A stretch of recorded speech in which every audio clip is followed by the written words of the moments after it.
Welcome. You have now completed the teaching lessons of Section 5 of Hope, where you have learned about the importance of understanding a biblical view of responsibility and how it is vital to healing from past hurts.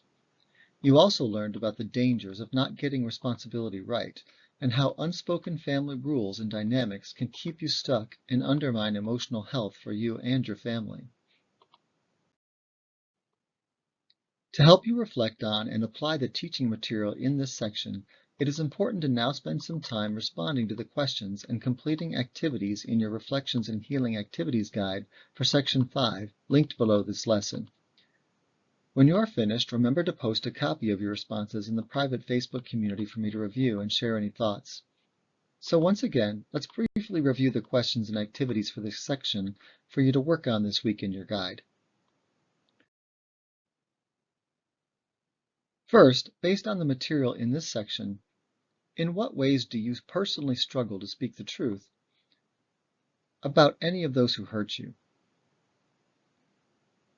Next, after reviewing the list of challenges to determining responsibilities from Lesson 1, with which do you most resonate and why? Explain.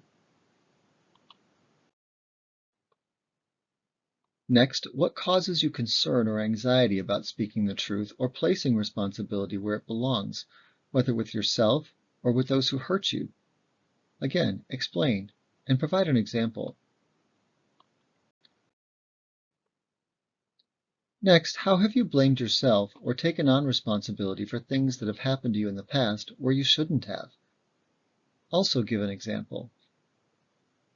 In reviewing the material in this workshop, what ways have you continued to wound yourself because of the past, repeat similar scenarios in other situations and relationships, or take things out on yourself over the years? Give an example or two.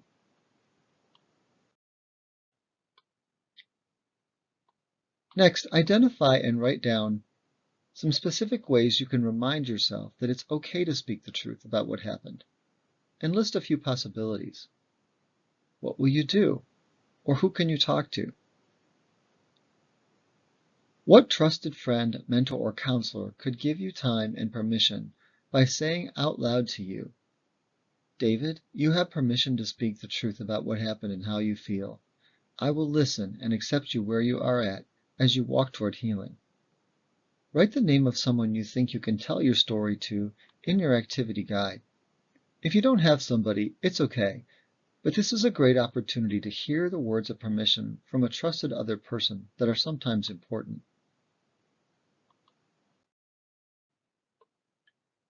When you've completed these reflections, continue your work by completing these additional activities to help you gain clarity in areas of responsibility and family.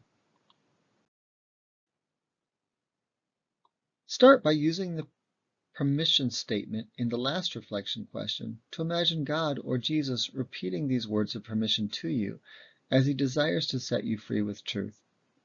Spend some time each day in prayer imagining him saying this to you. Also spend some time reflecting on how God is a God of truth and thank him for it.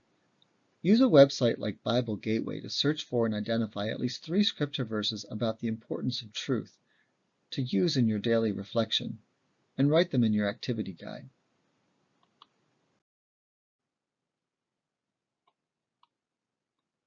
Also, review, personalize, and write out statements based on the items in Lesson 1 regarding the challenges to responsibility that we often face. Write a statement in your own words and speak the statement out loud to yourself each day this week that gives you permission to not believe the lie or distortion that we discussed. For example, my new statement might be, David, speaking the truth will help you to truly honor your family and help move those relationships toward greater health. The categories are listed again in the next slide and in your activity guide to help you review them and consider a statement of truth instead. Here are the areas of confusion you can rewrite in the opposite way in your own words, letting yourself know that it is okay to let them go and choose a different view.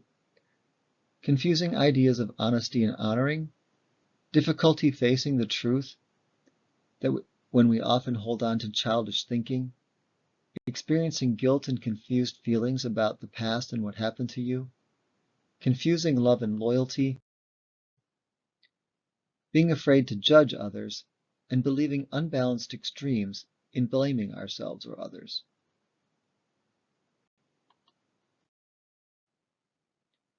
Finally, to help yourself see the impact of your choices in the area of responsibility, make your own list of pros and cons for speaking the truth and sorting out responsibilities versus keeping it inside or avoiding it.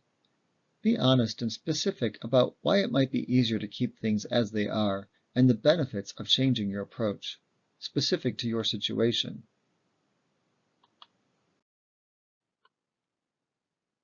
When you've completed these reflections and healing activities for Section 5, post them for me in the private Facebook community so I can share thoughts and responses and continue to pray for you. Please complete these before moving on to the next section. In Section 6, you will begin the process of learning how to clean out your trauma wounds to release and move past the pain.